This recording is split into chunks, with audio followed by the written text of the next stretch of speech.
সকলকে শুভরাত্রি। আমরা ইন্টারমিডিয়েট অঙ্ক একটু সমাধান করি। যে অঙ্কটা দেওয়া আছে square root of 5 plus 12i।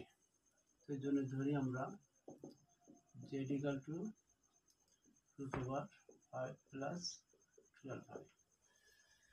তো এই জেড হচ্ছে আমাদের কমপ্লেক্স নাম্বার, তো জেডের জন্য আমরা পাচ্ছি x plus y equal to root over 5 plus 12i। তো এটাকে উভয় পক্ষে বর্গ করি, তাহলে বর্গ করলে আমাদের হচ্ছে x square plus 2i xy plus i y whole square equal to 5 plus 12i। তো x square minus y square plus i xy 5 plus 12i। এখানে আমরা লিখতে পারি i স্কয়ার সমান হচ্ছে মাইনাস 1। তো এটা থেকে আমরা কি করব, বাস্তব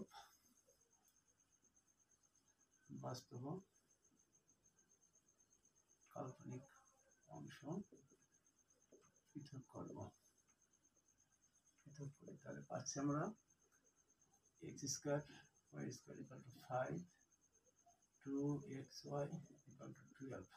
অর্থাৎ এখান থেকে পাচ্ছি আমরা x ইকুয়াল টু 6, অর্থাৎ y ইকুয়াল টু পাচ্ছি 6/x।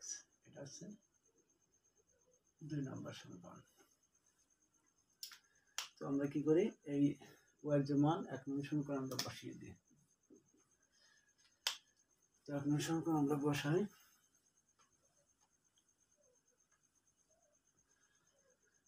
সমীকরণ যদি বসানো হয় তাহলে y এর মান, তাহলে x square 6/x whole square equal to 5।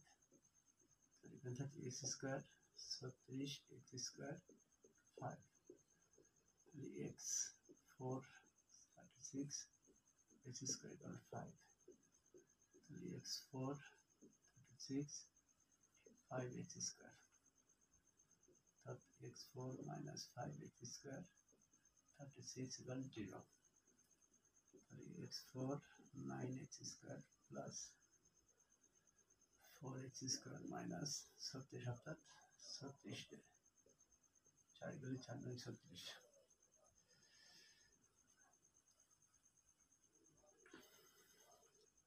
0। এখানে x স্কয়ার কমন নিলে x square minus 9 plus 4 common নিলে x square minus 9 equal to 0।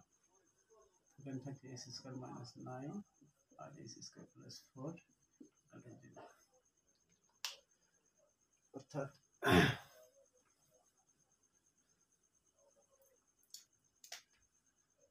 হয় x square minus 9 equal to 0 অথবা x square plus 4 equal to 0।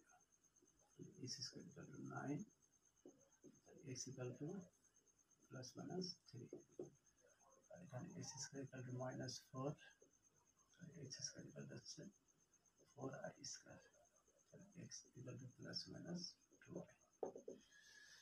x এর মান যেহেতু আমরা এটা পাইছি, তাহলে y এর মান আমরা কি পাবো, 2 নং সমীকরণ হতে 2 নং হতে পাই, তাহলে y equal to plus minus 6/3, অর্থাৎ প্লাস মাইনাস 2। একবার প্লাস এবং মাইনাস মানের জন্য, তাহলে আমরা কমপ্লেক্স নাম্বার পাচ্ছি z equal to plus minus 3, এখানে প্লাস মাইনাস থাকছে প্লাস মাইনাস 2y। অর্থাৎ আমাদের এই কমপ্লেক্স যে অধ্যায় আছে জটিল সংখ্যার ক্ষেত্রে আমাদের এটা মনে রাখতে হবে যে x প্লাস i y, এটা আছে রিয়েল পার্ট, এটা আছে ইমাজিনারি পার্ট, মানে কাল্পনিক পার্ট। অর্থাৎ আমাদের যে অঙ্কগুলো আছে এই অধ্যায় প্রত্যেক সময় আমাদের খেয়াল করতে হবে যে বাস্তব এবং কাল্পনিক অংশগুলো পৃথক করে নিতে হবে। যাই হোক, মোটামুটি এই অধ্যায় যে অঙ্কগুলো আছে পরবর্তীতে আমরা সলভ করার চেষ্টা করব।